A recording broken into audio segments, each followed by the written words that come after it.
Okay, so the other videos you're outside in the beehive. So today we're going to have you learn how to work with beef tallow. Beef tallow is just the beef fat that you've actually rendered down. So I have a friend of mine that raises 100% grass-fed beef, and so he's actually been really nice to give me some so that I can make this, because it's very good for you. But you can actually buy it in the stores for probably between $8 and $10 for probably maybe 2 cups. So I've just been really lucky and I've gotten this from my friend. Healing tallow is very good for eczema and any kind of rash, especially good for diaper rash. So as we've tried doing this a couple times, so we're just gonna go ahead and show you now how you're gonna put this together. So the first thing that you're gonna need is beef tallow, and I have probably about half a cup. I'm hoping it's 2 cups, because you need, for every 1 cup of beef tallow, you're going to want a 1/4 cup of any kind of oil that you prefer. I'm actually using olive oil today, but you can use coconut oil or any kind of other vegetable oil that you would like. So we're gonna go ahead and see if this measures out at 2 cups. Beef tallow actually can be kept on the counter. I don't know if you were wondering that like I was, if you had to refrigerate it, but you do not. Once it is rendered, it can safely stay on the counter.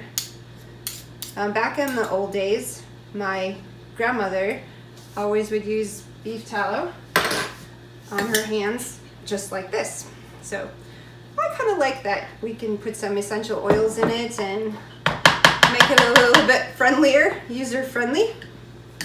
Smells a little bit better, because by itself beef tallow does still have a little bit of the beef smell.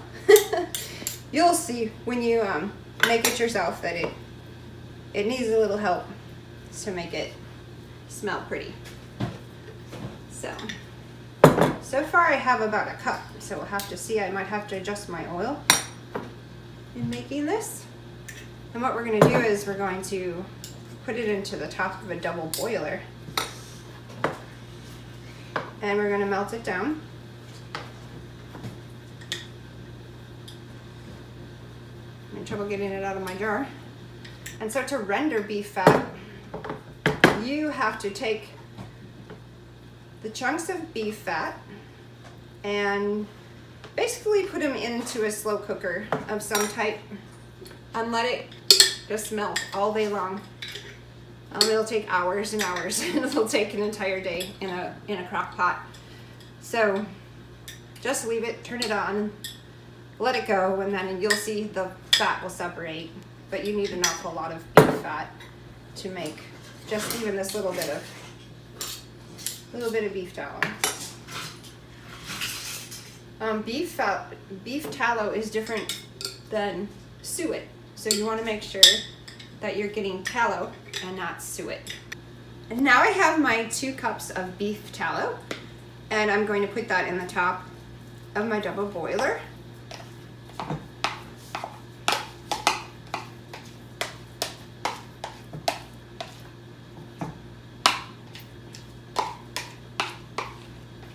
It's kind of sticky. Sorry about that.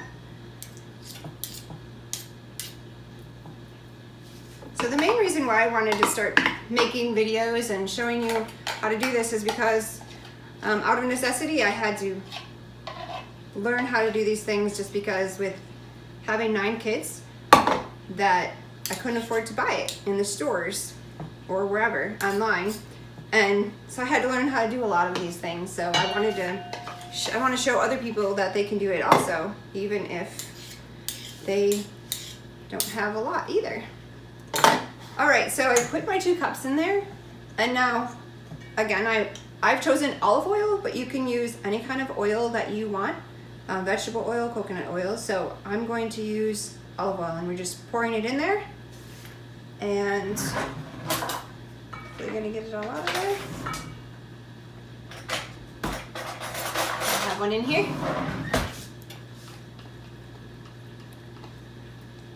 All right, and then we're going to go and set this on top of our double boiler. I'm gonna set that on top of there, and then we're gonna melt that, and I'll show you what that looks like in a minute. So in case you don't know what a double boiler is or how to make one or use one, I'm just gonna show you what that is. It's just a little bit of water in a pan that's smaller than another pan. And you just put it on a medium heat. You don't want it to get too hot. And then you're just gonna let this melt down so it all becomes liquid.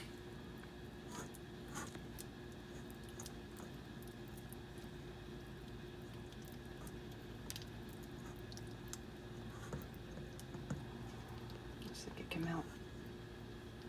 Yeah.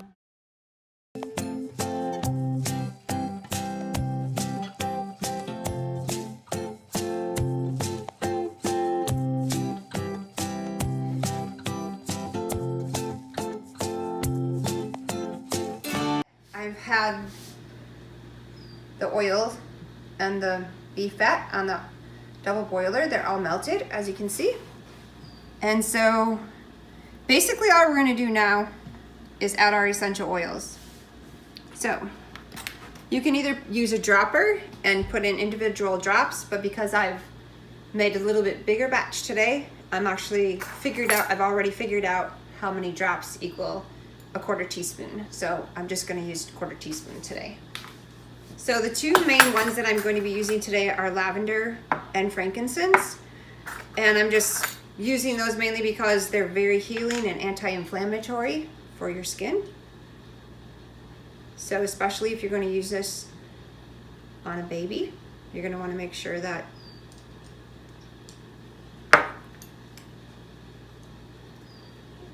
you have things that can calm a baby's skin down, but not irritate it. So you don't want anything strong if you're gonna be using this on a baby, so you won't wanna use like cinnamon leaf or something like that.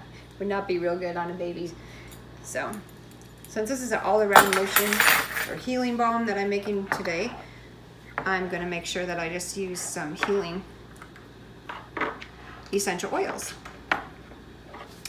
So, I am going to use a little bit of rosemary. Rosemary is antifungal and antimicrobial. Plus it helps it smell a little bit better. And I'm also going to use a little bit of orange.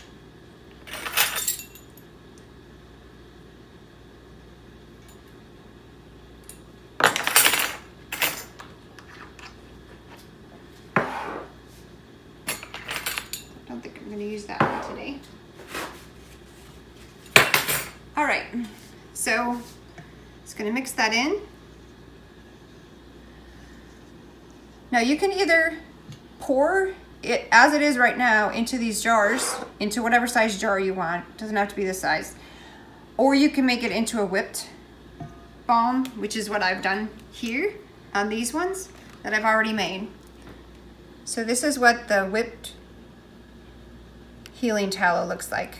Very nice, it's smooth and creamy. Really nice to use. So I'm gonna make whipped healing balm again. But if you want, you can pour it straight into the jars and just let it set up, and you can use it like that. I just don't prefer to use it that way, so. I'm gonna go ahead and put it into my mixer that has a whip beater.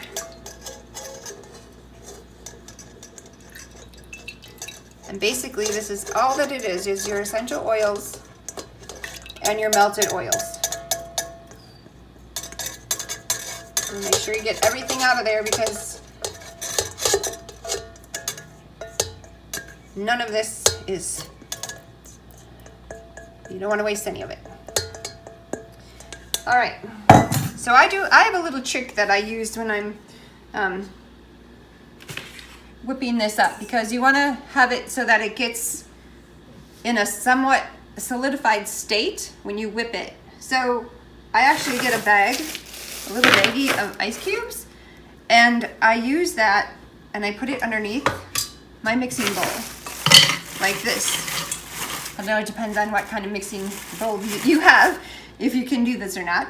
But it's just gonna heat up my bowl, or cool down my bowl. And you kind of gotta play with it a little bit.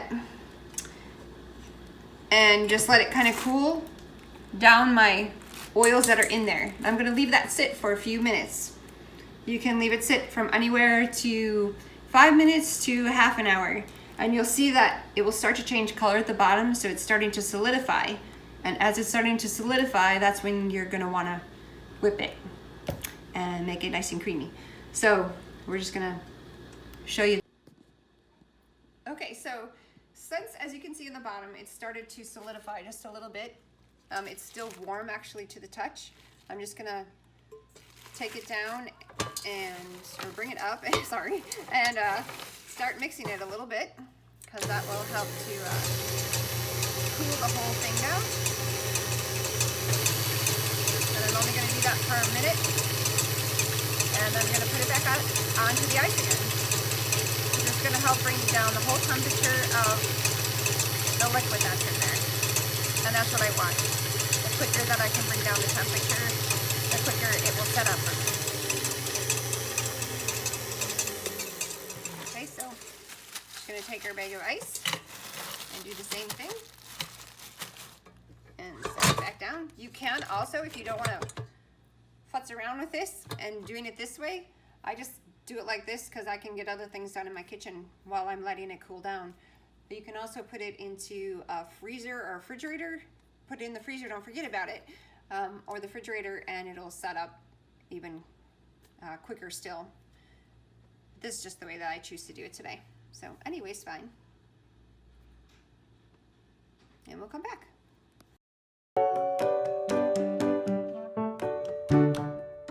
Right, so it's been 12 minutes or so since we've let it sit.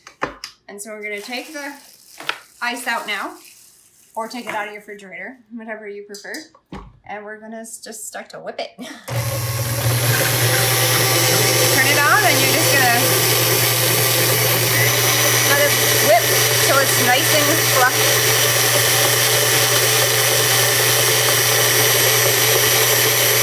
Just gonna stop it for a second. I'm gonna scrape down the sides, kind of like when you're making cookies. Only this is way better for your skin. As you can see, it's changed colors. So that's what we wanted. That tells us it's ready.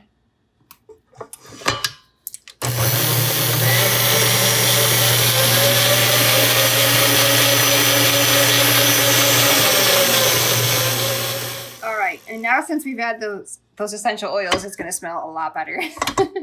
Not gonna smell like you're putting a hamburger on your arm. Okay. So here you go. Kind of looks like whipped cream. And that's what you want it to look like. This is just my favorite way of mixing up these lotions.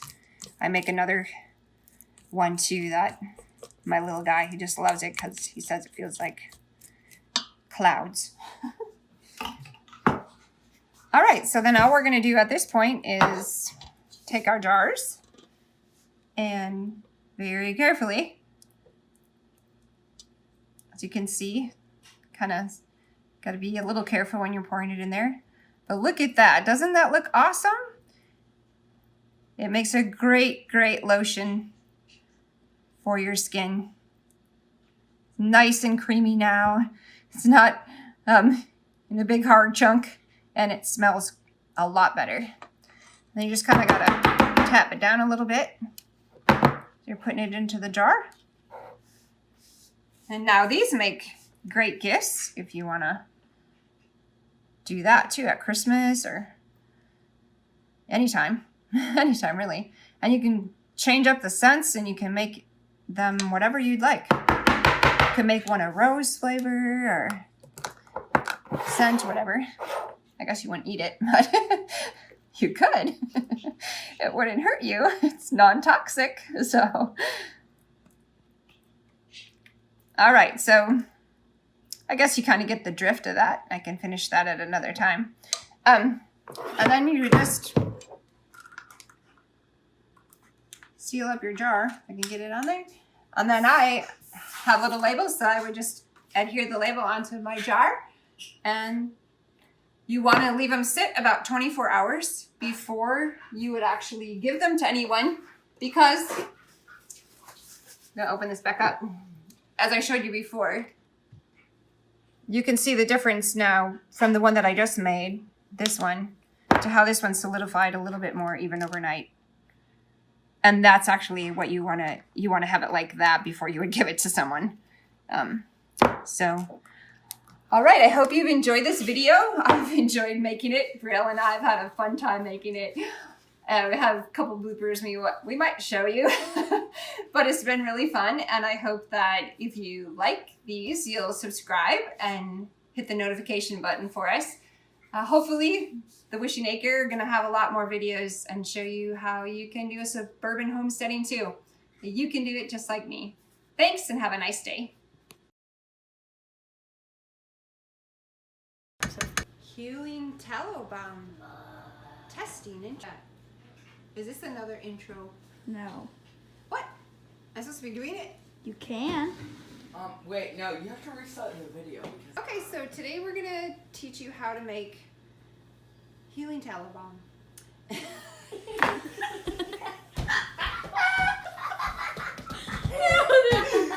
can't just fall over. Back in the old days, my grandmother, she always used beef tallow by itself.